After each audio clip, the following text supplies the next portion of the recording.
FIR করতে late হওয়ার কারণ আমি বলেছি বুধবার রাতের ঘটনা বা বৃহস্পতিবার ভোর রাতের ঘটনা, কিন্তু বৃহস্পতিবার সারাদিন ক্যাম্পাসে যেরকম কন্ডিশন ছিল ক্যাম্পাসটা কন্ডিউসিভ ছিল না।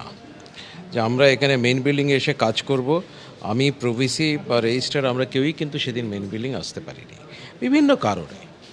তো তার জন্যে এফআইআরটা লঞ্চ করতে দেরি হয়েছে। বৃহস্পতিবার করা উচিত ছিল, বৃহস্পতিবার করা হয়নি, তার বদলে শুক্রবার করা হয়েছে। এবার তারপর শনি রবি আজকে সোম।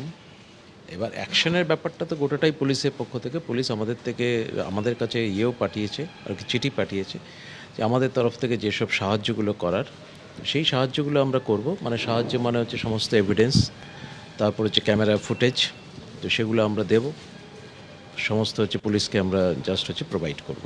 কিন্তু প্রশ্ন হচ্ছে যে সহযোগিতাটা তখন হবে যখন প্রশাসন বা পুলিশ আসবেন যাদবপুর বিশ্ববিদ্যালয় ক্যাম্পাসে এবং এই সিসি ফুটেজ সংগ্রহ করার তৎপরতাটুকু দেখা যাবে।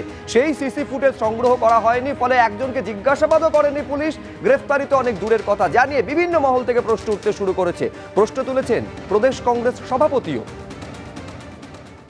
যাদবপুরের ব্যাপ্তি তাকে নষ্ট করে দেওয়ার এই কারণটা কি? কাদের পাঠাচ্ছেন? বিধায়ক হলেই গিয়ে ওখানে নাক গলাতে হবে? আমি রাজনীতি করি বলে সব জানি। রাজ্যপাল চুপ করে বসে আছেন কেন? আচার্য,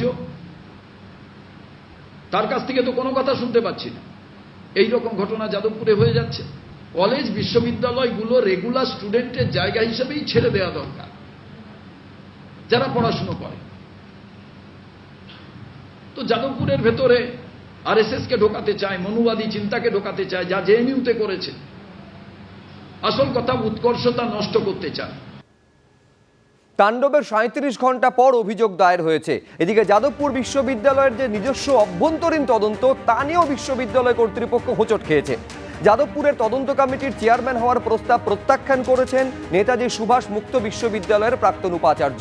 এ নিয়ে বিশ্ববিদ্যালয়ের ভারপ্রাপ্ত রেজিস্ট্রার এবিপি আনন্দকে কি জানিয়েছেন, আসুন একবার শুনুন। পুলিশের তরফে কোনো যোগাযোগ করা হয়েছে আপনাদের সঙ্গে? হ্যাঁ, যোগাযোগ করা হয়েছে। ওনারা আসবেন এবং আজকেই আসবেন। ওনারা যা চাইবেন তা সেই অনুযায়ী আমাদের সাহায্য সহযোগিতা যা প্রয়োজন। কি সহযোগিতা চাইছে?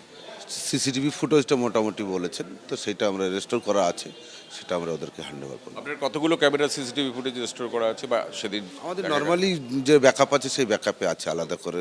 আমাদের তো প্রায় 55-এর উপরে ক্যামেরা রয়েছে। সমস্ত ফুটেজ কি আপনারা রেস্টোর করেছেন? আমাদের এমনি 1 মাস রেস্টোর থাকি, ফলত ওনারা যতটুকু চাইবেন ততটুকু আমরা দেব।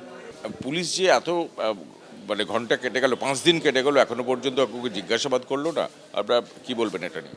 পুলিশের নির্দিষ্ট কোনো প্রোটোকল রয়েছে, তারা সেই অনুযায়ী নিশ্চয়ই করছে। প্রোটোকল থাকতে পারে, মানে তারা যে তদন্তগুলো খতিয়ে দেখছেন তারপরে নিশ্চয়ই করছেন। আমাদের কাছে যে সাহায্য সহযোগিতা চেয়েছেন আমরা সেটা আজকে দেব, তারপরে নিশ্চয়ই তাদের কাজ তারা করবেন।